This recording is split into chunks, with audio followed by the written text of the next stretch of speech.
You know, people often ask me, so, what are you interested in? What is it that you really like? The answer is simple. I'm not a very complicated guy. I'm interested in everything. Everything. Everything.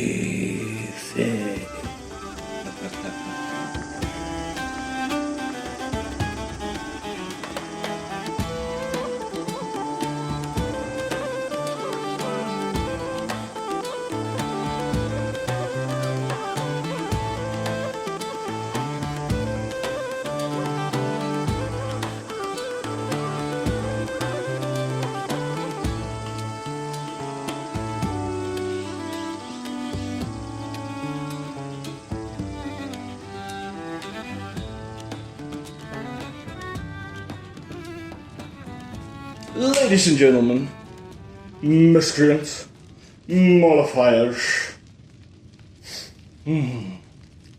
I hope you are doing well today. That ended up weird. It was like I said, miscreants, mollifiers, and I'm like, do I want to talk to you guys? Or my brain went somewhere else because you know what? I'm allowed to think of other things besides focusing on this video. Okay? And first of all, if you think, wait a minute, why is the framing different? Is he trying to get more stuff in? Does he want to show us more of his book? No, I put the camera further away because I want to be further away from you. I felt we were being too close. It was too close in the previous weeks, and I don't like that. Give me some space, guys. You're giving me real stalker vibes here. Real stalker vibes, okay? So I mean, this is like a court mandated thing. This is the minimum space I need from between you guys and me. Okay? Just for my own safety and sanity. Right? Well, let's go. Miscreants, mollifiers. I am the anonymous librarian. You can call me Al. We've gone over that right now. You understand, right? L is for A. The A for an L is for anonymous. And the L is for librarian. L, making it short. So 2 weeks in a row I have to explain that to you guys. I'm not impressed. Yeah, well. So now you guys have to keep up this week. It's gonna get crazy. It's gonna get insane. I need a sip of coffee. Because there was a bookstore relocating in one of the malls. And they had this giant sale where they were selling books for 75 Rand. Each book for 75 Rand. Now, if you're not from South Africa and you want to know how much is 75 Rand, I believe it's like $3.50. $3.50. So I went and said, I want to go check out what it is. What can I get? Maybe this is some stuff I like. Maybe there's some interesting stuff. I always like a bargain. And I ended up buying a bunch of stuff that at normal price I normally wouldn't. But since anything that looked interesting to me, yeah, let's get it. For this price, I'll get it. I'll give it a chance. So this is gonna. This book haul is. Let's say how many I got there first. Yeah, you can see them stacked. You can see this here. I got 25 books. 25. Yeah, and I paid for them basically the same price I would have paid for 4 books. Or maybe let's say maybe 6. But then they have to be mass market paperback average price. Then I could have gotten 6 books maybe. 4 books if it's like proper trade paperbacks. So, and I bought 25 for that price. How awesome is that? And they are all over the place. And I don't need your judgment there. I don't need your judgment. Say, what? Why would you buy some? Because it can be interesting. Huh? Let's keep an open mind, yeah, people. Let's keep an open mind. I'm gonna start this week. I'm gonna start a bit different because you guys like the sci-fi and fantasy and then the fiction stuff the most. So I'll start with that and do the non-fictions last. The vegetables will be at the end, but I actually have a good reason for that because they're kind of the craziest. They're the ones I'm most excited about because there's really random stuff that I would have never bought for full price. But is that? I'll give it a shot. Why not? Let me know if you've heard of any of these. If you think about it, tell me what you think about some of the crazy stuff. Tell me why would you buy that. I'll tell you because it was cheap. Who doesn't like bargains? Who doesn't like going to like just buying books for cheap, sellout prices? Awesome. Just filling out the racks and never gonna be able to get to all of them. I will. See, unlike you guys, I will read most of the books I buy. I'm good like that. But never mind, let's get to it. 25 books, this is going to take a while. So let's not waste any more time. So first up will be the sci-fi books. I'm even splitting sci-fi and fantasy into two here. So sci-fi books. First I got, and okay, so this is already a cheat, because I said I got 25 books, but this book, it's one book, but it's technically 3 books put into one book. So 3 novels put into one book. A trilogy I've never heard of before, but color as No Man's World. Wow, don't be shiny. Don't be shiny now, and let me hold it like this. Shine. Look at the shininess there. I have to hold it like this. You see that like a gas mask? No Man's World is clearly a play on No Man's Land from World War I. That's kind of what it's about from what I can gather. It's like, it's a troop of World War I soldiers. It goes to the trenches, goes to the swamp, and then they get portaled to a crazy world with like giant insects and other weird stuff.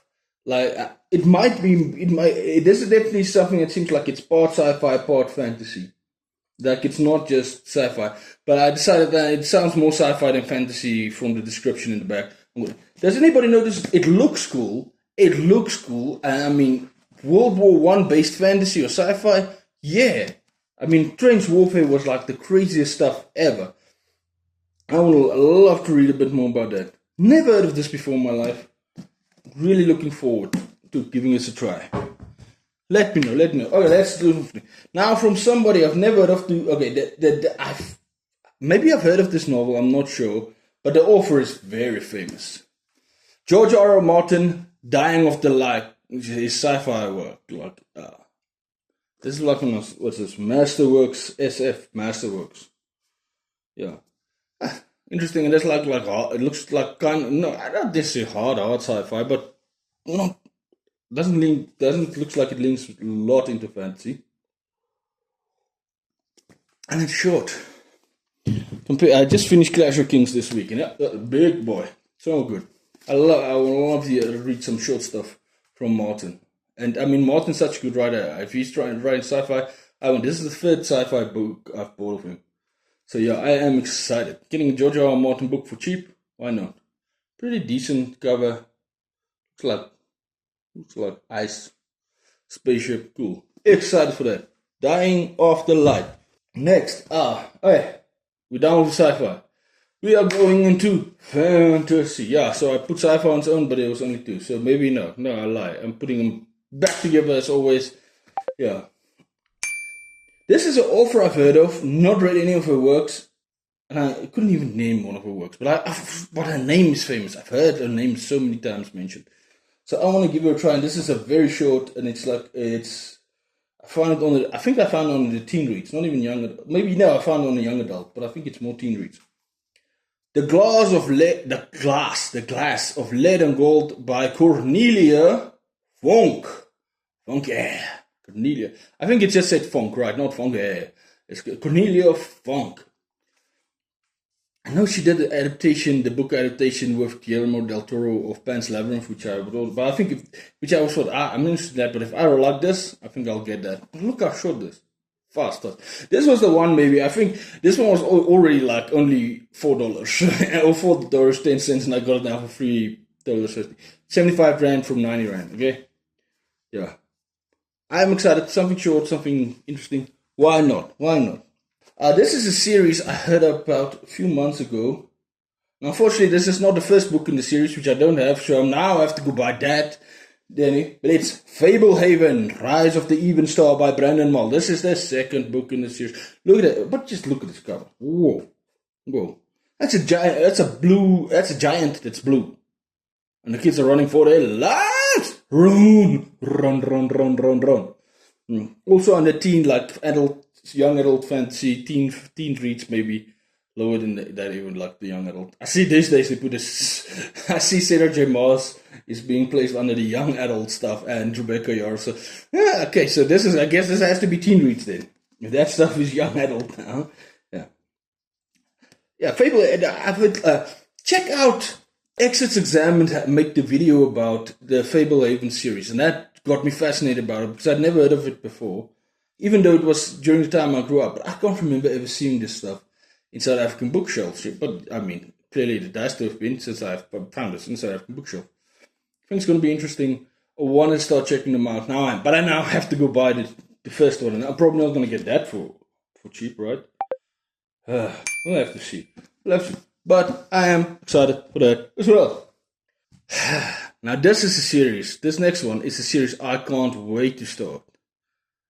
And I do have the first book in the series. The problem is with the book I've got, it's not the second book in the series, but the 10th book in the series. Jenny Ward's Destiny's Conflict, the Wars of Light and Shadow series, the 10th one, Destiny's Conflict. And then this one I have to hold as close as possible because Jenny Ward's just has the greatest covers ever. That she also does herself, right? Which is amazing. So cool. So now I have the first book, Curse of the Miststrength, and the 10th book in the series. That's a problem. But this is an investment for the future. This one I definitely won't get to for a couple of years, because I have to read 9 books before this, doing other stuff. But I'm so convinced that I'm going to love Jenny Ward's The Wars of Light and Shadow, that I did not mind getting it. This is an investment for the future. An investment! Do you know how to invest? Did your parents teach you to invest? Have you anything invested? No, you didn't invest anything, and now you're working to the end of the month just to get a little money. You never saved anything. Now what? Now you have nothing. Huh? You should invest like me. Invest in books. Books. Go to book sales. Buy cheap books. Books don't get. but they look nice. Shut up, man. Okay, so I'm not an investor. Okay, calm down. I thought I was going somewhere, and I ended up going nowhere. But actually, no. You know what? I'm sure somewhere in there was a grain of truth and brilliance, because I'm just that type of guy. I just spout brilliance even when I'm not thinking about it. I am that awesome. So sure, you figure out what was the grain of brilliant lore and life-changing advice I gave somewhere in there. I'm sure there is. You find it and you tell me, okay? This is getting darker. Who cares? Oh, so I found the first book in this series. Well, that's just a plain lie. This is a series with books, probably over 100 books, but it's a different series. So I found, it's one of the Dragonlance series. I've read one Dragonlance series before, and that was The War of Souls, Volume 1, 2, and 3. And there's a very big character in there. And then I came across books that play off, and I read it back in the day, didn't remember much about it, but I enjoyed it. Came on a book series, or the first book in the series, that was, why am I don't know, I'm going through way too much explanation here, but I don't care. Found a book that followed on that series, on one of the main characters right after that series. The first book in that series, on sale for also Lycan for cheaper. Bought it, great, had it, yeah. Then I went to this thing and I saw the second book in that same series at the 75 rand. I said, no, well, then I'm getting it. This is Amber and Iron, the Dark Disciple. Amber and Iron, the Dark Disciple, Volume 2 by Margaret Weiss. Yeah, and these ones are written just by Margaret Weiss alone. They're shorter than those big volumes. So I'm excited. So I've got already the first one. This is the second one. I'm not going to tell you the character, but it follows her. And she was one of my favorite characters, most fascinating characters in the War of Souls volumes, which I'm excited for. Amber and Iron. I also just Dragonlance just has fun covers. You have to love them, right? Look at that. One more fantasy, the last one. Oh, I've talked about. So I am picking up Legacies of Obsidian soon. That's a fantasy series written by a South African duo, Noreen Dorman and Katrina Ross, in a certain world. But they both are also writers in their own. And I haven't read them. That's going to be the first thing. I'm going to read by those two. And then I want to see if I really love that one, I'm going to branch off into their separate works that they wrote alone. This is one of Noreen Dorman's fantasy earlier ones that she's already written. Also by Merari Press in South Africa, who just, honestly, when it comes to covers and book printing, Merari Press is just crushing it. And they're a small independent company. This is Noreen Dorman, Company of Birds. I was actually planning, like, if I enjoy Legacies of Obsidian, then I was going to buy this. But then I saw it was that cheap, and I said, I'm getting it. Look how awesome that cover is, by the way. Let's get even closer so you can really, really appreciate Company of Birds. How awesome does that look? Yeah. Oh, man. The White Owl. Got the Owls of Ga'Hoole. How owls cool? I'm sure it's not. Looks cool. Okay. So now we are done with the sci-fi and fantasy. Let's move on to the next category. And the next category is Mundane Fiction. Mundane Fiction. And classics. This one, okay. So this first book it has to be a classic. It was damn old. If you go from the 1800s, you're new or a classic. And it's strange because I didn't even know this was actually a book. I've always heard the expression. I didn't realize it was actually based on a book. And now I'm like, oh, obviously it was. Johann Weiss, The Swiss Family Robinson. Apparently this thing looks pretty thick, but this is, according to it at the back, this is the abridged version. Which, then how long is the unabridged version if this one is this big? That's crazy. I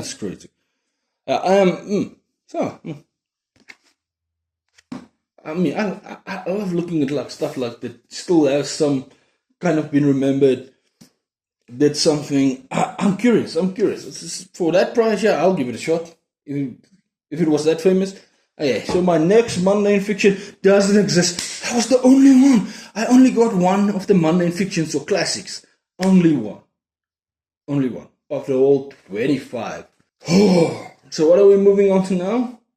Manga. Now, would it have been awesome if they had like Vinland Saga, Death Note, and the stuff that I am reading for cheap? Yeah, that would have been awesome. Of course, I didn't have those. Those were not going to sell those. But then there were some interesting ones that and for that price, I had to check them out. And this first one was a bargain because it was originally like in the price that was still on the back of it said 500. Because it's like in one of those major volumes that has technically, I believe this one has like five normal volumes in it. I've never heard of this before, but I read the back. I glanced through a couple of first. Okay, I'm gonna try and read it. I'm gonna read it like this first and then show you, because otherwise I'm not gonna remember what it is. Yokohama Kadashi Kiko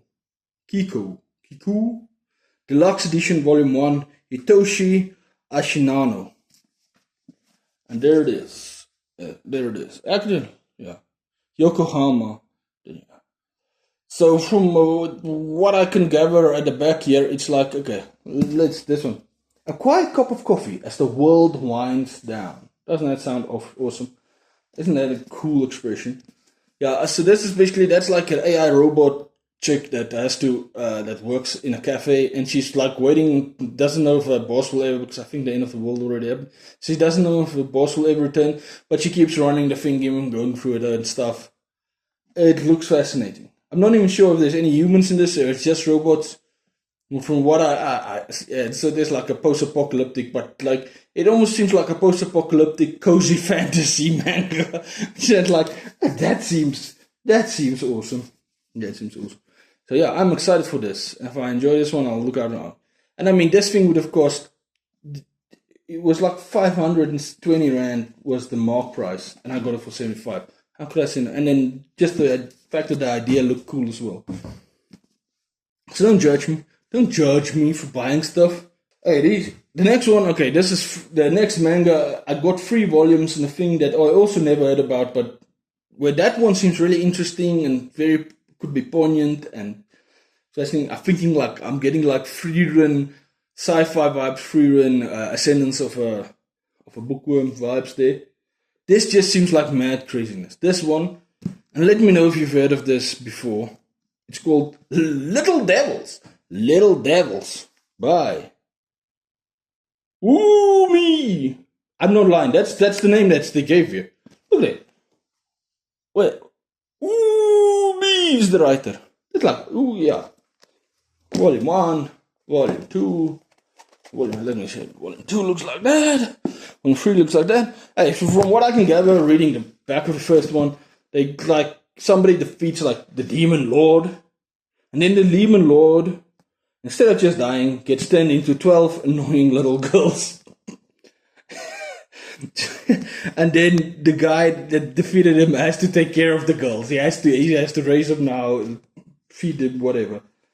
And I mean, they're demons and they're little girls, so you can just think what a mess that has to be to take care of them. I went like through, I said, this could be crazy. This could be either very cringe or very funny and silly. And I went through the first few pages and I said, this looks like it's going to just be funny, silly crap. Hopefully it's not too cringe. Having to take care of 12 baby devils. Like, and it's not baby devils, it's like not quite teenagers, even younger, like let's say like an 7, 8, 9-year-old demon girls.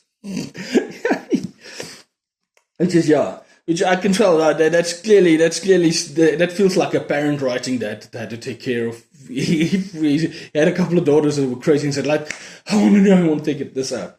So I think that is going to be crazy fun. Is it going to be super cringe? I'm not sure. Okay, and then we are done with. What was it? Well, with the manga. I didn't get any comic books. There was no comic books there.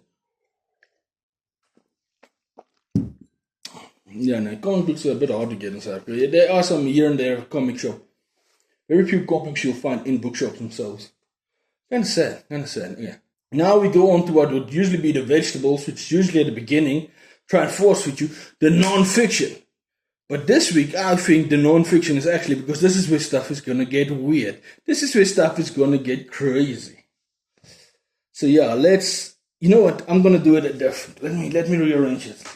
Let's get through the heavy ones first. And then we're going to go through the other ones. Okay, so these first things are all history, kind of history. Partly war history. Okay, the first is Blood Brothers. Two Battlegrounds, Smoke Shell and Back by Dion Lamprecht. It's an English book. Yeah, it's written in English. It's about a border war. So I've been reading a bunch of border war stories. This one is about a specific battle in the border war that was quite hectic. And it focuses on, it's not a giant book, but it's a decent sized book considering it just goes on this one battle. Because Smoke Shell was late in the border war. I might be lying, I'm pretty sure it was late in the border war if I can remember correctly. It was quite a famous engagement that was quite hectic, with a lot of lives lost and stuff. And this goes really deep into everybody. It's a lot of research into into the experiences of the people, like maybe a little reconciliation. I actually take some of the guys that were part of it back to that area to go through it again, talk about it, get into it more. Yeah, so this is going into a specific battle and going into deeper detail in the border war. So I haven't had one of that that goes into deep detail yet. So this, I'm excited to try this, get into it a bit more, learn a bit more about the nitty-gritty, because you kind of realize when you start reading about battles and how much they have to leave out when they just have to give you the broad strokes, even if they just put it into even if they spend 30 pages on a battle, how much they ultimately have to leave out, just if they're telling a bigger story. So there's so much going on in battles, and to hear from different guys that were at different places during the battle and what their experience is, because one soldier's experience in the battle and another soldier's experience, they don't even necessarily have to be that far apart from each other, it can be shockingly different. And that's fascinating. Just want to learn more about it. Then next, I've read a book about this subject before, where it dealt a lot with the German side of the story. It was more from a German perspective. And even in that book, this one deals from German, there is another book that deals from the other side. I don't know if it was this book it was necessarily referencing, and I didn't go and check, because I'm not going to go blind for that. But this tells the side of the Oreros. So this is the German genocide of the Oreros. Kaiser Wilhelm II, his general, his settlers, his soldiers. This was a conflict in what's modern-day Namibia, what was then German Southwest Africa. And it was the Oreros rose up against the German settlers, the German colonists. And it turned bloody and then turned violent, and like a lot of, I think it's like between 60,000 and 100,000 Hereros died in the end. And this is not, the Hereros are not like in a giant group of people. This is a lot for the Hereros to lose that amount of people, So I am curious and interested to read a side that's more from the Herero side than from the German side. Although I am pretty sure this is still going to take a lot of, because the other book I read was more like in just stating the facts of what had happened. This one seems to delve a bit more into what the consequences was, and more like in the thinking behind it and stuff. The other one was also written in a very academic way. This one I believe will also have some things, since it's the UCT press, that is the University of Cape Town press. But I do expect a little more in-depth and a bit more what this meant for the future and stuff like that. And more, because that one lacked a lot of what the Herero side of the story. So it's really interesting. I think this will fill in that part really, really well. Now, this is the last. This is war, but this is partly war, but more just one guy's remembrances. And the book just looks also really nicely made book. Letters from the Horn of Africa, 1923 to 1942. Sandy Curwell, soldier and diplomat extraordinaire. That's a British dude. Some camels, Horn of Africa. So that's up in East Africa, if you don't know what the horn is. It's that thing that points out of Africa and outside. Like under India or something like that. Not under India, under Arabia. Yeah. So this is basically the letters of this guy. And then there's parts I see that they write a little bit about what he was going, and then they give it, but it's mostly just these letters that he wrote just to give a portrait of it. And it goes from, I believe, 1923 to 1942. So it's from after World War I. And then it even delves into letters when World War II and what was happening there during World War II even. But it's just all this guy's adventures and from his own words, his own letters. And I thought, okay, that's going to be fascinating. This is a guy I've never heard of before. So I'm going to learn some new stuff about somebody in a place I don't know very, very much about. Excited. Now we get into more the sciencey stuff. The science stuff. Okay, the first one, and this one I'm really actually excited to read. I think I might have, even if this one was more expensive, I probably still would have bought it. Because I am excited in anything in the medicinal, the history of how medicine and stuff involved. And this is The Invention of Surgery by, wait a minute, David Snyder, MD, A History of Modern Medicine. A History of Modern Medicine from the Renaissance to the Implant Revolution. I mean, we know what it means when you say implant revolution, right? Yeah, when they see that bone saw there at the top. So the little bit I know about this stuff and how they used to do it back in the day was horrific. So I am very excited. It's got to be horrific, but I mean, it had to start somewhere. And you just know it's going to be so horrifying in the beginning how they were doing it and how it got better slowly, and the weird stuff that you do. Yeah, that's just something I'm always interested in, how this stuff developed and went and got better over time, and what happened. What did the poor people before us have to go through to get us to the privileged position we are now when it comes to medicine and surgery and stuff like that. And this one looked nice and fascinating. The next one. Nathan H. Lentz wrote Human Errors, and like in the stuff, a panorama of our glitches from pointless bones to broken genes. There it is.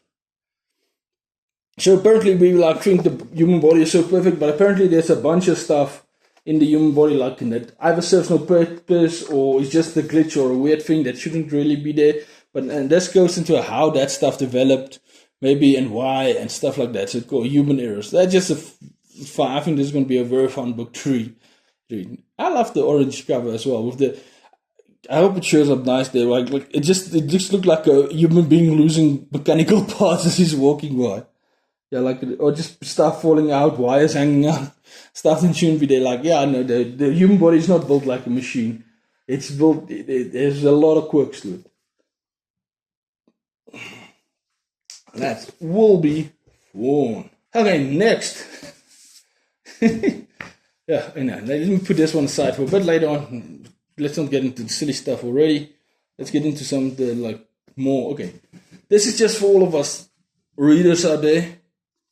It's called Reading in the Brain, the New Science of How We Read. Stanislas Dehaene. Or it's maybe Stanislav Dehaene. I'm not sure. Reading in the Brain, the New Science of How We Read. I think it's like there's no other animal that reads, right? Well, maybe a dog. They teach the monkey a gorilla a few words or something like that. Maybe to write his name. I don't know. Maybe a dolphin to recognize symbols or something. Yeah, but we are only ones that read, and how weird and strange that, and something that shouldn't happen. And delve into how this actually happened that we can read. That's because that's so wild and out of the ordinary. These glasses make so I can't see if you guys can see, but who cares if you can see? It's not about you. It's not always about you. Why do you guys always think it's about you? Huh? Calm down. Just think about me in this second. But I want to know. I love reading, so I want to read about why I love reading and why I can actually read and stuff like that. Why not? This next book has to be outdated by now, but still, I think this was like 2012 or something like that, and I'm already it's outdated. But yeah. I am still curious about this. Endless Universe Beyond the Big Bang. Paul J. Steinhardt and Neil Turok. So this goes into kind of like, well, it deals with the Big Bang and like the universe and stuff. It also goes like in the Big Bang, and this is a theory where like the Big Bang is not really the start. That this has probably happened a lot of times. There's been several Big Bangs. That's from what I'm reading.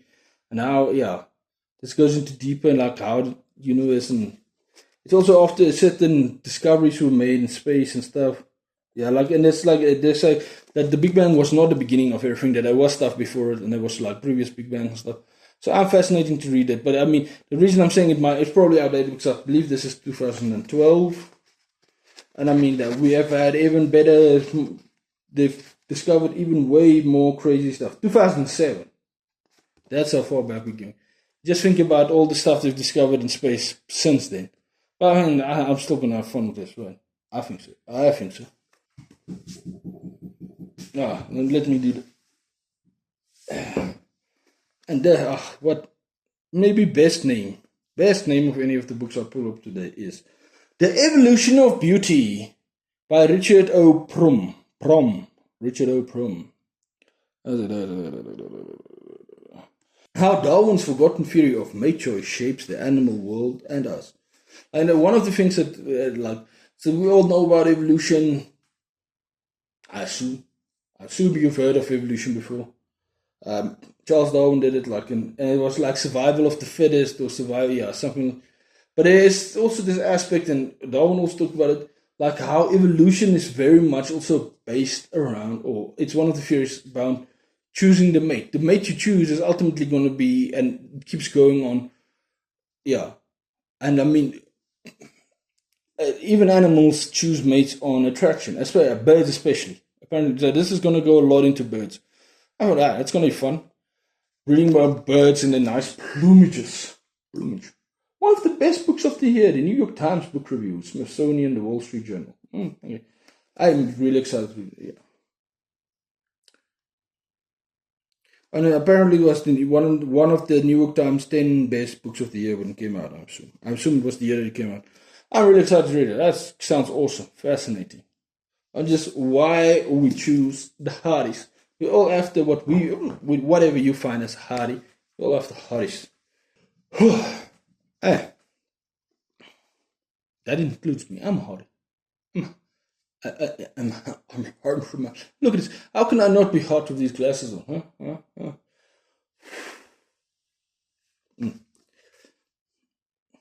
I have to keep a little bit extra blubber, otherwise the ladies won't leave me alone. They won't leave me alone. That's why I need this extra blubber, just to make them like not just that. Yeah, let's move on from whatever that was. The Age of Genius, the 7th century and the birth of the modern mind. A.C. Grayling, The Age of Genius. So this is a lot about how the Renaissance, but the Renaissance, what was it actually? How did it change? How did our ideas change during that time? So I'll read this. The Age of Genius is an insightful examination of the struggles, turmoil, and developments of the Enlightenment that were fundamental in creating the world we know today. I think that's going to be fun. We're starting to go to a more science-based world from, I guess, more religious, spiritual-based world from this side. Although spirituality and science don't necessarily go against each other. Yeah. It's like just fascinating. Who was these people? How did it change? How was it received? All that stuff. I think that's going to be fascinating. Interesting read. Now we're getting to... Now we're going to go... I think now we're going to start getting a little weird. It's just going to get weirder from there on. First we have... God's Doodle, The Life and Times of the Penis. Tom Hickman. Yeah. Look at that cover. That's a great idea. God's Doodle, Life and Times of the Penis. Do you think I'll get flagged for saying penis? I hope I don't get flagged for saying the word penis, because that's a part of the name thing. So, yeah. Revered, ridiculous, and unruly. The Penis, a blow-by-blow account. So this seems like very tongue-in-cheek. Tongue-in-cheek. Not something else. Tongue-in-cheek. Kind of like, but it also goes into, yet ambivalent. Throughout history, man has revered his penis as his most precious ornament. I don't know, man. I love my book collection. Might be better ornament than. Let's not go. Let's not. Yet ambivalently, his penis has always been the source of man's deepest neuroses too. Okay, then it's too funny. Okay, yeah. And then of course there's the bad side, but it's kind of like it's basically when thinking with the wrong brain type of stuff, and how that played out in history and stuff like that, and what was considered, this person did this because he was thinking with the wrong brain. He was thinking this man did this because he was thinking was wrong. I just think this is going to be fun, silly, and from what but it also says now it's going to go into the bad stuff too. So we can assume what that is. We can assume what that is, but then tell a whole what this thing has done, how this thing that's dangling appendage has done to the world, changed and shaped the world in its own weird and silly and horrifying ways at times. I think it's going to be fun. I think it's just going to be a pub style like, that was awful. And then it was going to be like, that's fun. Can't believe he did that. Because of a lady. He doesn't think straight. Yeah. Alright, now, these next ones are non-fiction. Well, I call it science. I don't think I necessarily will put these under science. And also, these last 3 books I definitely would not have bought if it wasn't on sale. But I thought, hey, why not? It can be fun, it can be silly, it can be something interesting. And there are definitely people that believe this. So let's see how it works. Maybe I can use it later on in my own work and see how I can apply it for some interesting things in my own writing and stuff. So I'm a skeptic. I'm let's take the science stuff I showed you. Right? I'm even a skeptic about most of science, because I know science is always something that's being built on. It's rarely something that's been completely we know everything about this thing. So always take it with a pinch of salt. I will take these next 3 books with a dash of salt. A dash. But hey, why not? I'd rather read something interesting than something that I know I'm just going to agree with everything you said. Okay, now after that, 10 million like in prefaces and like justifications. Remember, it was cheap. It was cheap. A magical and practical guide to magic. No, not a magical. A mystical and practical. It couldn't be magical. A mystical and practical guide to magic, like tarot cards and astrology and stuff, by Eliza Ion. Instructions for seekers, witches, and other spiritual misfits. Well, I guess I'm a spiritual misfit because I might not be the most spiritual person you're ever going to meet, so that might make me a misfit since my lack of spirituality. Not that I think there's anything wrong with spirituality. I haven't seen this. Yeah, but I am skeptic. But I'm skeptic about most things. So science and I always know that this is probably not the final version of it. So this and this astrology. Let me know that. I mean, I'm sure half of you believe astrology is 100% right and everything. So let me know. Now, and you're crazy about tarot cards. So let me not be now mean to you. Let me not be mean to you guys. I think I'm gonna have fun actually reading it. I legitimately think I'm gonna have fun. So going with that, the Wiccan Handbook. The Wiccan Handbook by Susan Bowes. A modern guide to the symbols, spells, and rituals of witchcraft. Yay! Yay! We're all going to be witches now. Witches and warlocks. Witches and bitches. Witches and bitches. We're all going to be witches and bitches. That's the future of the world. Witches and bitches. Does any of that make sense? Well, it's okay. The Wiccan Handbook. Yeah, but I think they kind of go hand in hand. I just think, sure, why not? Let me see what they say about this stuff. Let me see what it's about. Wouldn't it be funny if I read them and I'm going like, guys, this is all true, this is exactly right, and I become like a Wiccan. Can a man be a Wiccan? Or you then a warlock? I don't know. I know nothing about this stuff. Or very, very little at least. So why not? Why not? It's kind of a nice looking book. I like the fact that they put this much effort into putting it, making it look nice and stuff. It's nice. Nice. So now we get to the last one.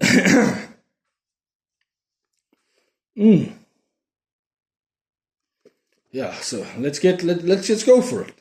The Origins of Psychic Phenomenon by Stan Gooch.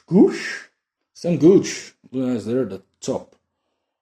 Put his name very small there at the top. Can you see it? Yeah, I hope you can see it. I can't see shit. Poltergeist, Incubi, Succubi, and the Unconscious Mind. And this is supposed to be true, according to the writer. Like I said, I'm taking it with a dash of salt. A lot of it's based around, like, from what the guy suggests here, is based around a policeman and these stuff, investigator, and stuff he found around this in cases he dealt with stuff like this. So yeah, it's gonna be, it's gonna be curious and interesting if nothing else. True this, I cannot vouch for its authenticity. I know the world is weird enough that you shouldn't just dismiss stuff. That's what I mean. At this point, everybody's accepting, there's aliens, the spaceships, whatever. We're seeing everywhere. Okay, fine. If that's it. Why not? This sounds interesting, exciting, fascinating enough. Why not give it a try? I would not have bought it for full price, but for that cheap, why not? I am done. I used to be that rolling my eyes, everything, and I'm like, instead of rolling your eyes, just read it for fun, man. Just read it for fun. See what it says. I mean, I think people get too in their feelings about like conspiracy theories. Have fun with it. Just read it. Learn. Just have some fun with it. Instead of like, no, just it's information.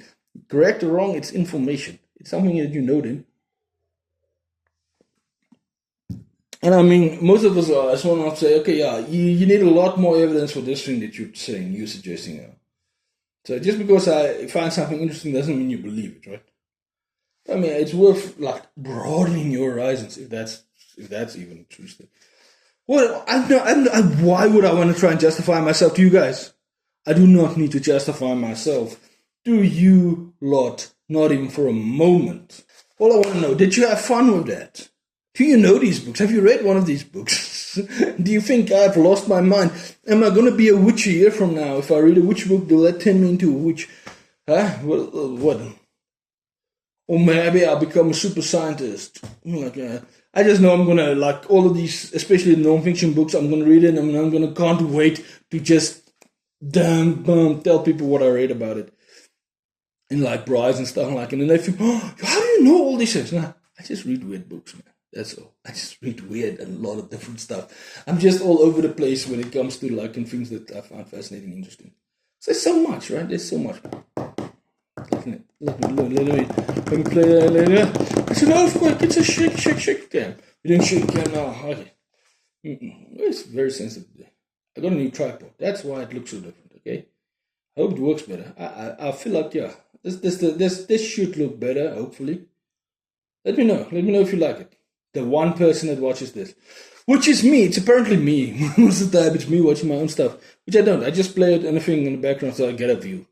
So there's at least one view on the video, right? Because I'm trying to educate guys, but you guys don't want to come along for the education, huh? I mean, I'll find a way. I'll hook you somehow, sooner or later. I'll find a way. But in any case, that's it for this week. That is it for this week. Just a crazy book haul, just for fun. What did I get at a sale? Do you have any weird books to suggest to me? Don't. I suggest them, I can ignore them. But which one of these do you think I should try first? Which one should I delve in first? Especially with the weird, should I go into the science stuff first? Should I go into the witches stuff first? Should I go into the psychic phenomenon? What do you want me to read? What do you want me to read? Then I can tell you why I'm not going to read that. I'm going to read something else first. But that's it. That's it all. Nothing more for this week. I am the anonymous librarian. You can call me Al. If you don't call me at all, just the comments, keep it short and sweet. Keep it short and sweet. No diatribes. No dissertations. Short and sweet, like, you're a weirdo for reading witch books. I haven't read them yet. I bought them. I haven't read them yet. Okay, calm down. Calm down. That's it. Bye. Bye. And a little bit more goodbye.